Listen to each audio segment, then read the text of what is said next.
तो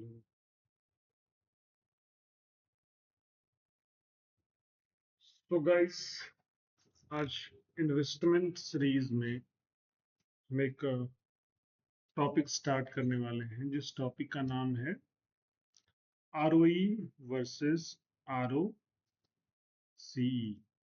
ठीक है।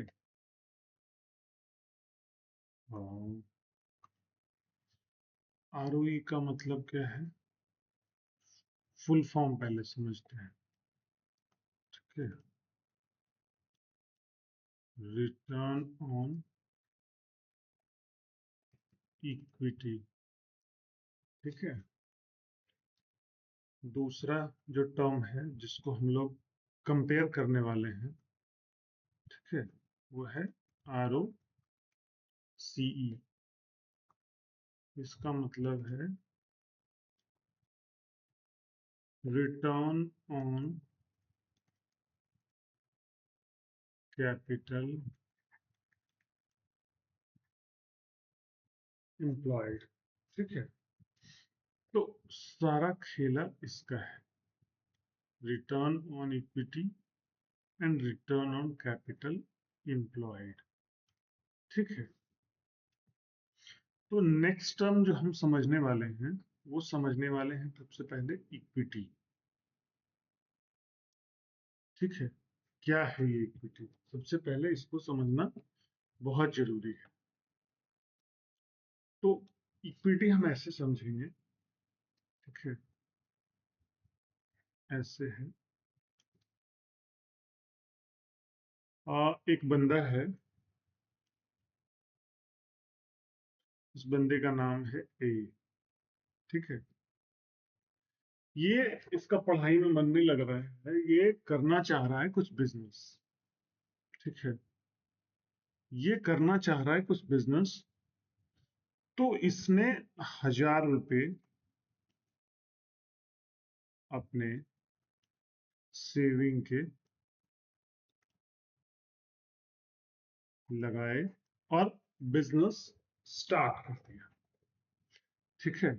1,000 रुपए उसने अपने सेविंग के लगाए और बिजनेस स्टार्ट कर दिया। तो इनिशियल जो उसकी इक्विटी हो गई, ठीक है, वो इक्विटी हो गई, वो कितने की हो गई? 100 रुपए की हो गई। तो अभी तक जो हमारा डेफिनेशन निकल के आ रहा है कि equity is equal to equity का मतलब है कैपिटल इन्वेस्टेड। ठीक है। अभी जो हमारी अंडरस्टैंडिंग है उससे ये समझ में आ रही है कि इक्विटी जो है हमारा, वो जो हम कैपिटल इन्वेस्ट किए हैं उसी को इक्विटी बोलते हैं। ठीक है। अब क्या होगा, ये बिजनेस थोड़ा ग्रो करेगी। ठीक है। ये हमारी 0 ईयर की सिचुएशन थी। ठीक है। अब हम आते हैं ईयर 1 में। भगवान का दिया हुआ सब कुछ है इस बंदे के पास, मेहनत है, डिटर्मिनेशन है, इसने मेहनत करी और बिजनेस चल पड़ा। ठीक है। बिजनेस चल पड़ा और यहाँ पे वो बंदा आ जाता है ईयर 1 में, 1 साल कंप्लीट होने के बाद। तो अभी उसका कैपिटल कितना है? 1,000। इस पर से उसने प्रॉफिट ऐड किया है। प्रॉफिट पूरे साल में उस बंदे ने, सपोज करिए, 500 अर्न किया है। ठीक है। बहुत मेहनत किया और उसने इसको बना लिया 1,500। ठीक है। ऑब्वियस सी बात है, 1 साल काम करेगा, प्रॉफिट, तो उसको कुछ विड्रॉ करने का भी मन करेगा। ठीक है।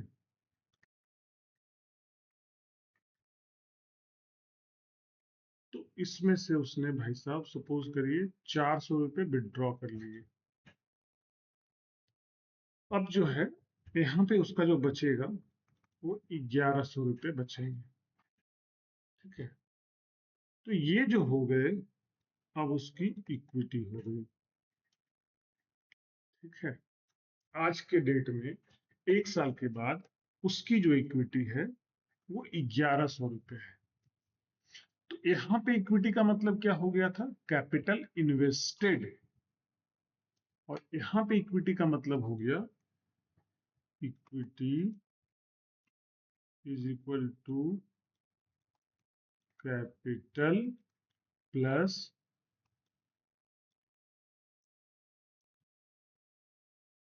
Retained earning.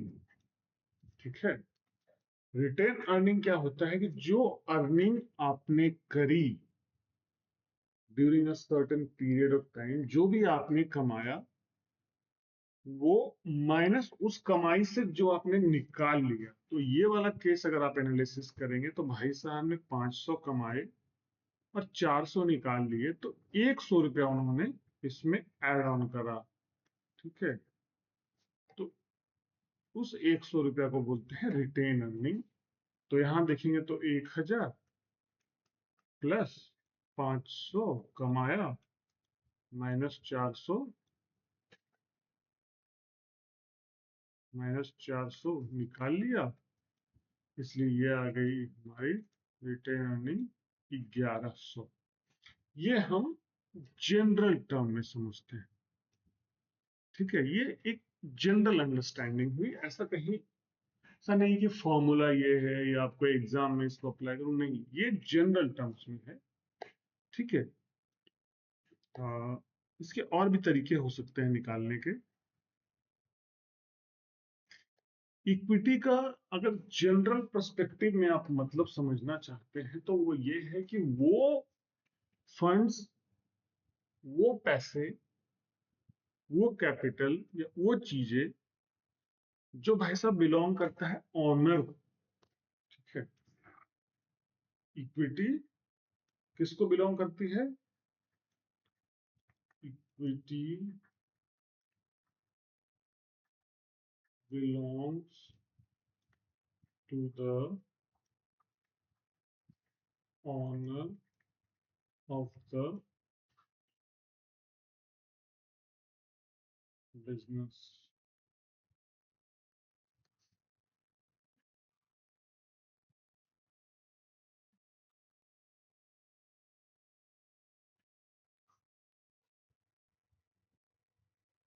ठीक है, तो equity belongs to the owner of the business, और इसमें बेसिकली आ जाता है capital plus reserve and surplus. ठीक है, ऊपर में जिसको हम लोग रिटेन अर्निंग बोलते हैं उसी का ब्रॉडर टर्म्स है। Retained earning is a part of Retained earning is a part of reserves and surplus. This is a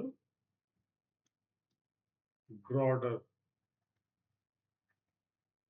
broader term, and this one is narrow. ठीक है, ये छोटा कॉन्सेप्ट है और ये वाला देखेंगे तो आप तो बड़ा कॉन्सेप्ट है। ठीक है, इसके अंदर सारा आ जाता है। ठीक है, अब देखते हैं दूसरा टर्म क्या है। दूसरा टर्म आप देखेंगे तो दूसरा टर्म है ROCE। ठीक है,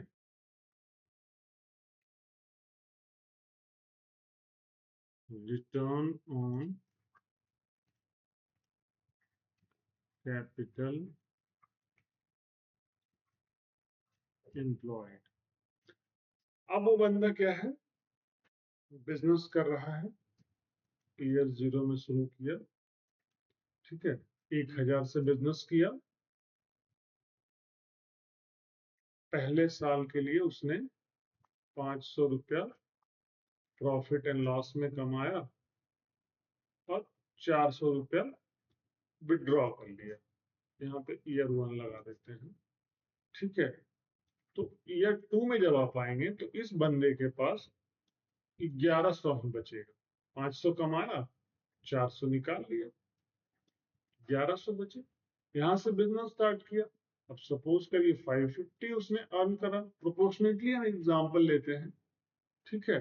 फिर अगर उसने थोड़ी कंजूसी करी, 400 ही निकाला, उसके पास कितना बच जाएगा? 1150। ये स्पीड चल रही है, ईयर 3 पे आ जाता है 1150, ठीक है। 600 अर्न करा, फिर 400 निकाल लिया। बंदा अपना फुल कॉम्प्रोमाइज कर रहा है कि हमें अपना बिजनेस बड़ा करना है, तो 1750 में से गया तो 1350। इस तरह से उसकी बिजनेस बढ़ रही। अब उस बंदे को रियलाइज हो गया कि ये जो हमारी स्पीड है, ये कछुए की चाल है, स्लो ग्रोथ।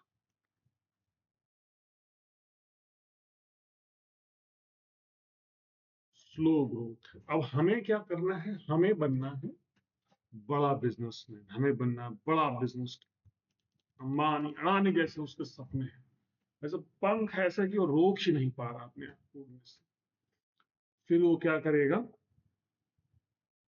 हारे का सहारा, बाबा श्याम हमारा, वो जाएगा बैंक, ठीक है, लेंडर के पास, एनबीएफसी, इन सब के पास जाएगा और वो बोरोइंग करेगा,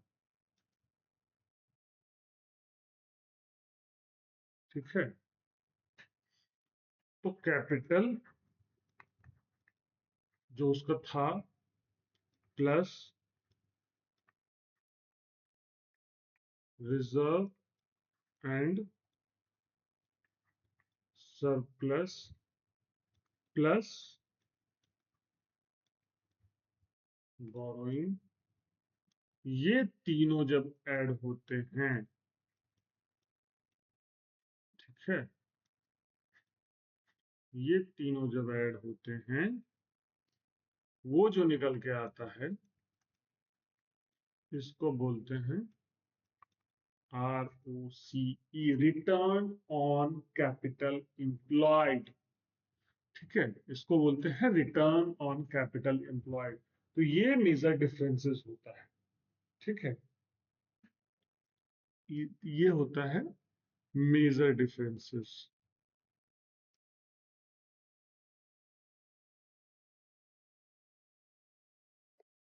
आइए इसको थोड़ा सा कंपेयर करते हैं।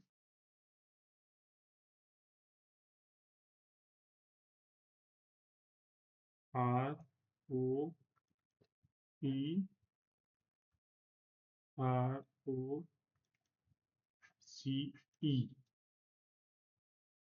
ठीक है।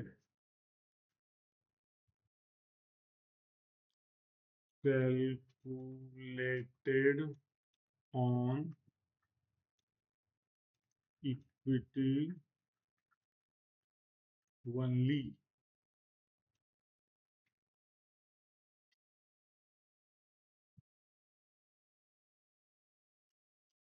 Calculated on equity plus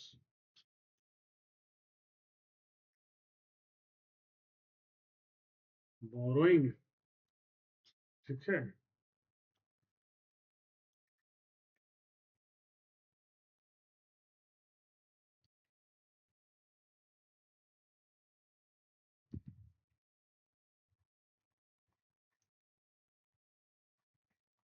belongs to owner share holder, ठीक है। Belongs to owner plus borrower, ठीक है। अब इसको देखिए, इसका क्या मतलब है, ठीक है। कैपिटल 1000, रिजर्व एंड अरे भाई मिट जा गया।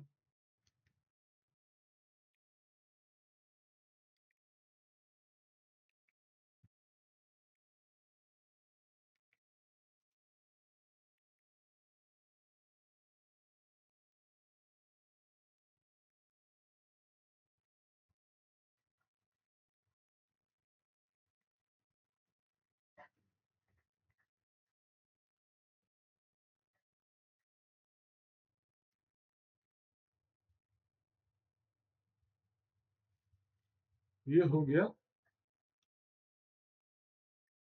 इक्विटी, और इसी को ले लीजिए 1100 प्लस लोन 1000,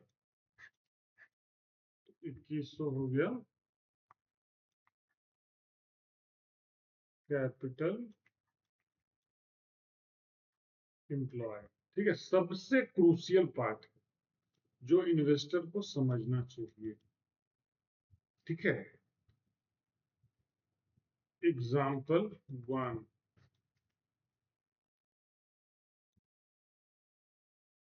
आरओई 10%। ठीक है, 1100 का 10% कमाया, 110 रुपया कमाई हो गया। ठीक है, आर ओ सी ई 10%,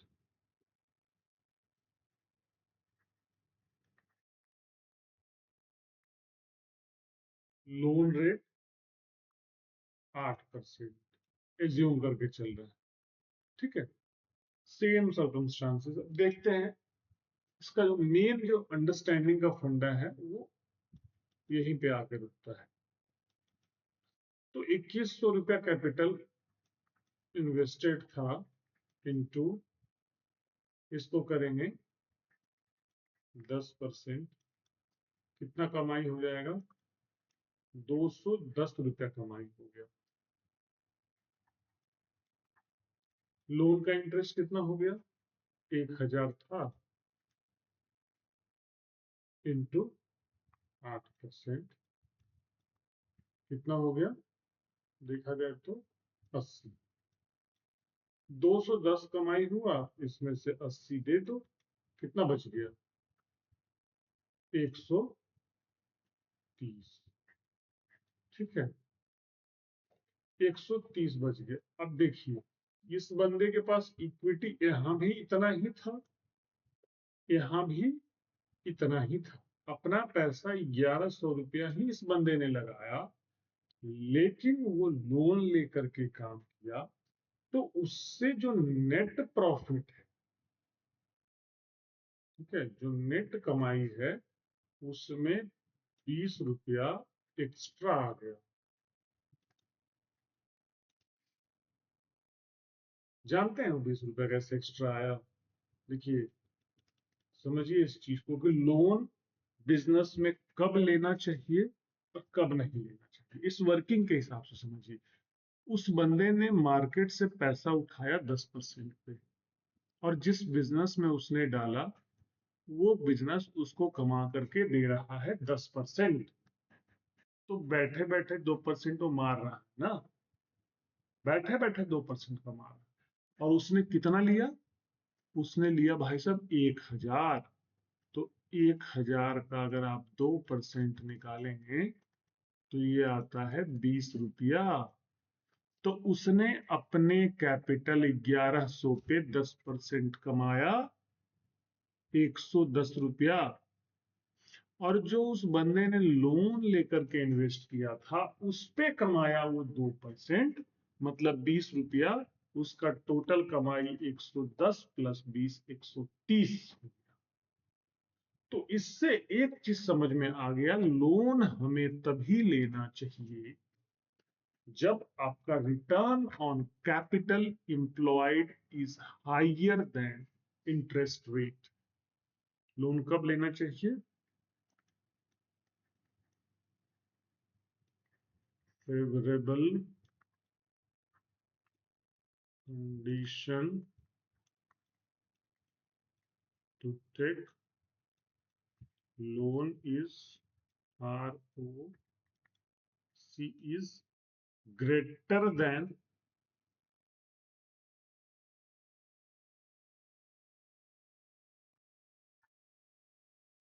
इंटरेस्ट रेट। ठीक है, एक पॉइंट क्लियर हो गया। अब एग्जांपल नंबर 2 लेते हैं। एग्जांपल नंबर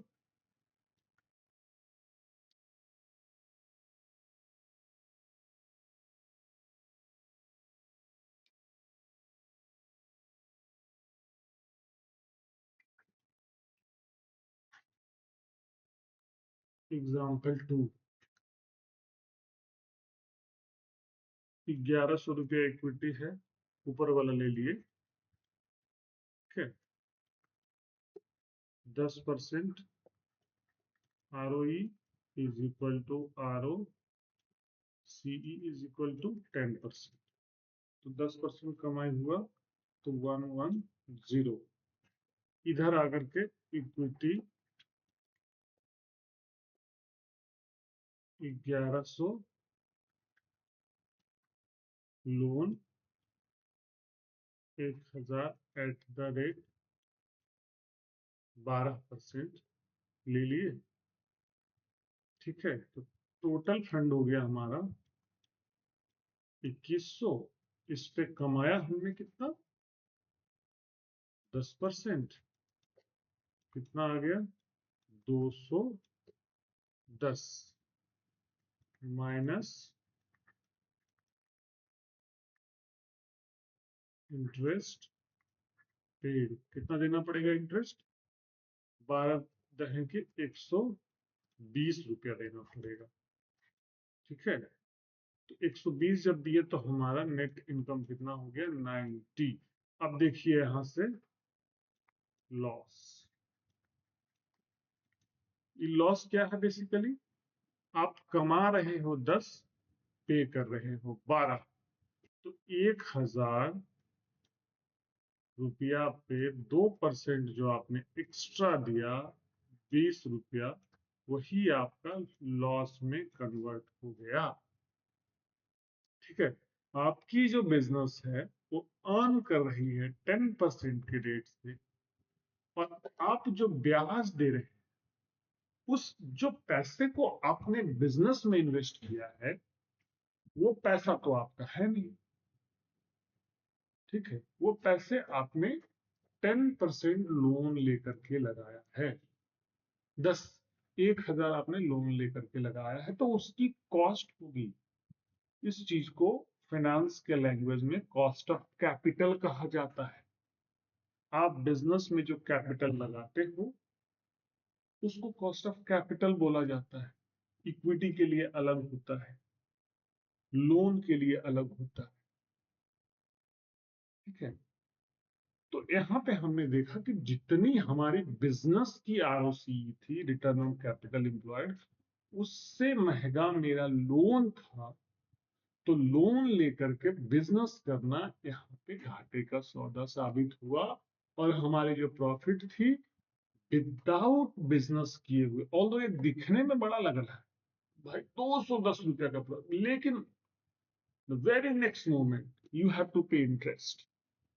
और जब आप इंटरेस्ट पे करके अपने हाथों में देखते हैं कि क्या बचता है, देन यू रियलाइज, ओहो, छोटा बिजनेस करना इससे ज्यादा प्रॉफिटेबल था। ये छलांग मारने के चक्कर में उल्टा पड़ गए। ठीक है, तो when your ROC is when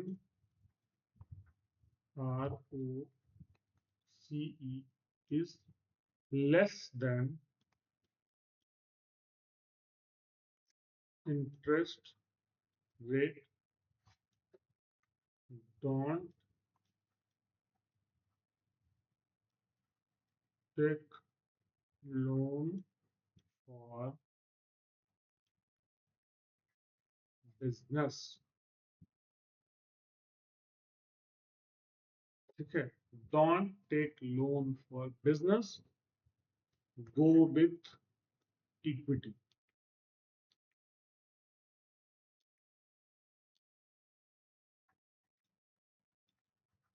equity पे धंधा करो, ऑप्शन 2